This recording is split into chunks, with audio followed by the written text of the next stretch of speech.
मामले से जुड़े पांचों आरोपियों से पूछताछ शुरू हो गई है और एसआईटी हेड पांचों आरोपियों से सवाल जवाब कर रहे हैं। राजा हत्याकांड मामले के पांचों आरोपी एसआईटी हेड के सामने हैं और उनसे पूछताछ होनी शुरू हो चुकी है। इस वक्त की बड़ी खबर, बड़ी जानकारी आपको बता दें, राजा हत्याकांड मामले के पांचों आरोपियों से पूछताछ शुरू हो चुकी है।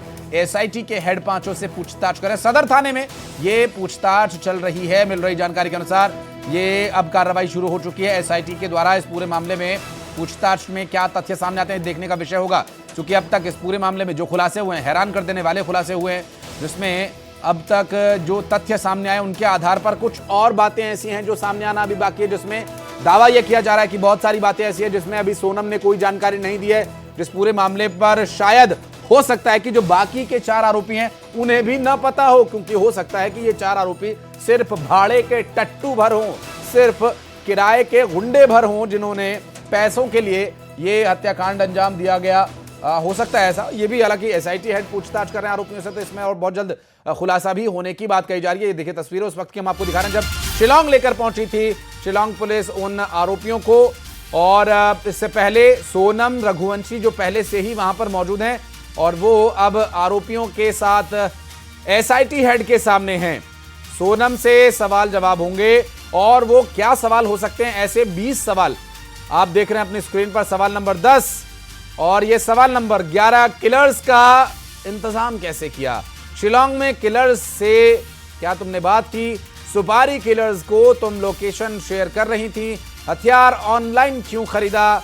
बस ये सवाल नहीं है, और भी बहुत सारे सवाल हैं। वारदात की जगह किसने तय की? किसके संपर्क में रहकर वारदात को अंजाम दिया गया? वारदात के बाद घर वालों से ढाबे पर पहली बार बात की या उससे पहले भी संपर्क में थी? शव के पास शर्ट और रेनकोट छोड़ने का क्या कारण था? सूटकेस जो 2 मिले हैं वो वहां किसने छोड़े? और ये पहले ही जो बताया गया था, मर्डर के पीछे एक महिला है और इस पूरे मामले में अब पूछताछ शुरू होगी। एसआईटी हेड पूछताछ कर रहे हैं। और इंदौर के राजा रघुवंशी की हत्या के मामले में आरोपी राज की मां ने दावा किया कि बेटे को फंसाया जा रहा है, वो ऐसा नहीं है, वो किसी का कत्ल नहीं कर सकता। इसके साथ ही उन्होंने कहा कि राज ने कभी घर पर सोनम का जिक्र नहीं किया। भला ऐसी कौन मां होगी जो कहेगी कि मेरा बेटा कातिल है, मेरा बेटा दोषी है? और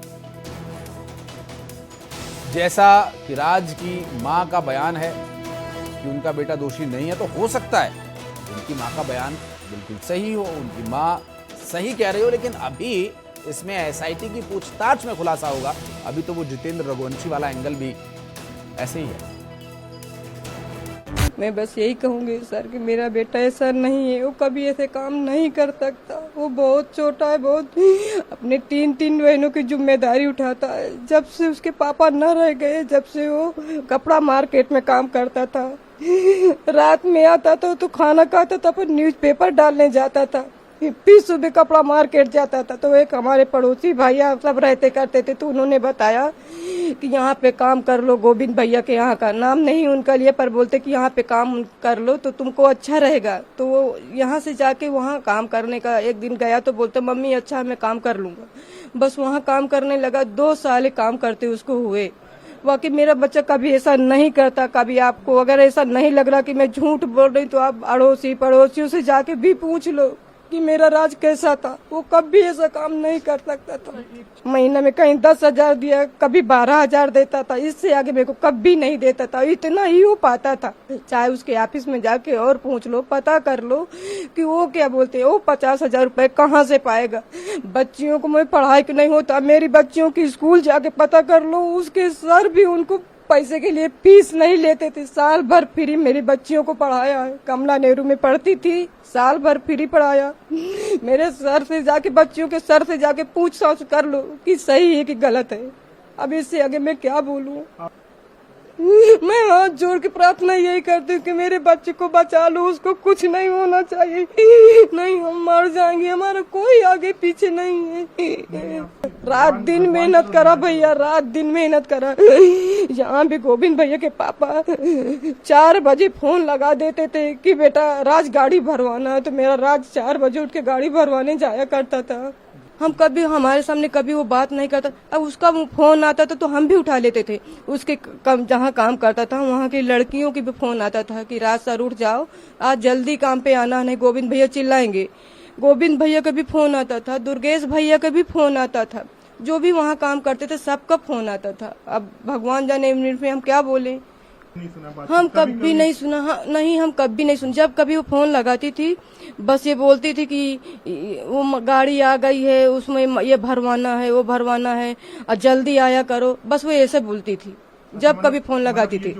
बताया जा रहा है और कभी उन दोनों का कुछ रिलेशन था, ये हमें कुछ नहीं मालूम। भगवान किसकी कसम का है, कौन दे दे बता। जो सत्य का जो मानते करते हो हमको वहाँ लेकर के चाहा दे, हम उनकी कसम खा के बोलेंगे कि हम कभी ऐसा नहीं सुना, हमारा बच्चा कभी ऐसा नहीं करा।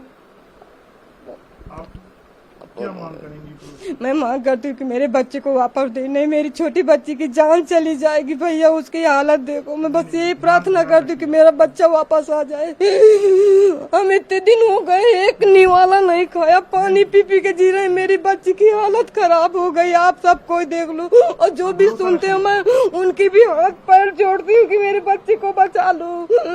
फंसाया ही जा रहा है मेरे बच्चे को, और कुछ नहीं फंसाया। अब मैं ये तो नहीं जानती, अब हमें कहाँ मालूम कौन फंसा रहा, कौन क्या कर रहा। बस हम तो यही सुना कि जब वो न्यूज में देखा मोबाइल में तब हमको पता चला, नहीं हमें तो कुछ पता ही नहीं था। मैं तो सोच रही थी मेरा बच्चा अस्पताल गया, उसकी तबीयत खराब थी तो अस्पताल गया, मुझे ये भी नहीं पता था कि उसको क्या हुआ। राजा रघुवंशी इस दुनिया में नहीं है। उनकी खुद की पत्नी सोनम ने उनकी हत्या की ऐसा आरोप है और इस दिल दहला देने वाले वारदात में कहानी राजा सोनम की कुंडली से भी जुड़ी है। क्या है पूरी कहानी, एक रिपोर्ट में देखिए।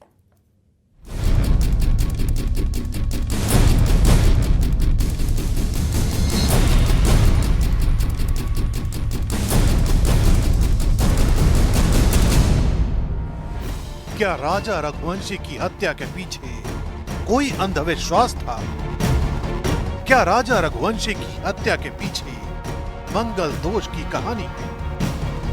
क्या सोनम ने अपने किसी फायदे के लिए अपने पति की हत्या करवा दी? ऐसे कई सवाल इस वक्त हर किसी के मन में कौंध रहे हैं और ये सवाल ऐसे ही नहीं है। राजा रघुवंशी और सोनम की कुंडली को लेकर भी कई कहानियां हैं। वो कहानियां समझें उससे पहले सोनम के घर के बाहर लगी ये तस्वीर देखिए।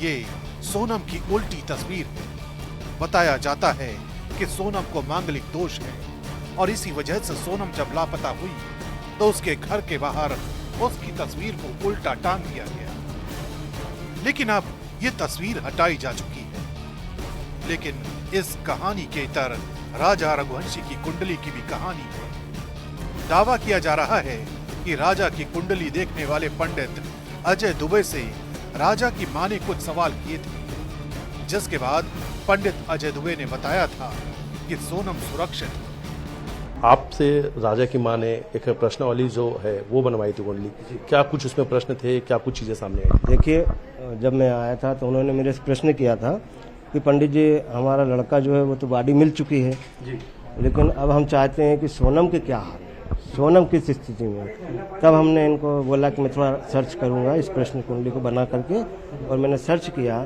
तब उसमें ये लिखा कि सोनम अभी सुरक्षित है, उसका कुछ भी नहीं हुआ।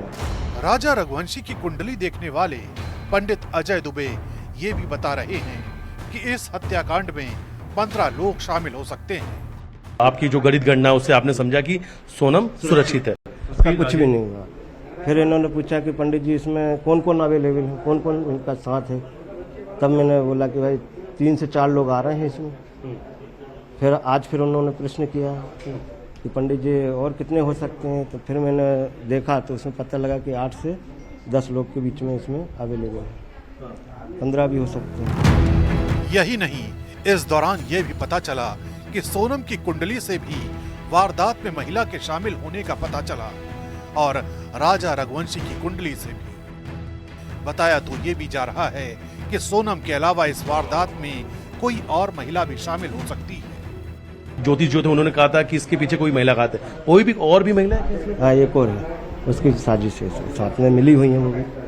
मतलब 2 महिला है। हाँ 2। एक तो सोनम हो गई, इसके अलावा एक और कोई महिला है जो शामिल है, एक और नाम सामने आ सकता है? आ सकता है। और टोटल कितने आरोपी? 15। जो हत्या की साजिश इन्होंने कब रची थी? हत्या की साजिश ये इनका 15 दिन पहले ही इनका हो चुका था, शादी से पहले इनका पहले से प्लान था। मतलब 11 मई से पहले आप कह रहे हैं कि 15 दिन पहले ही हत्या की साजिश रच ली थी? बिल्कुल बिल्कुल 15 दिन पहले। और राज के बारे में भी कुछ नाम सामने आया था उस घटना में? हाँ राज का भी आया था उसमें कि इसके साथ शादी होगी और फिर इतने दिन बाद इतना होगा, ऐसा होगा, ये सब हमको मतलब पता चल।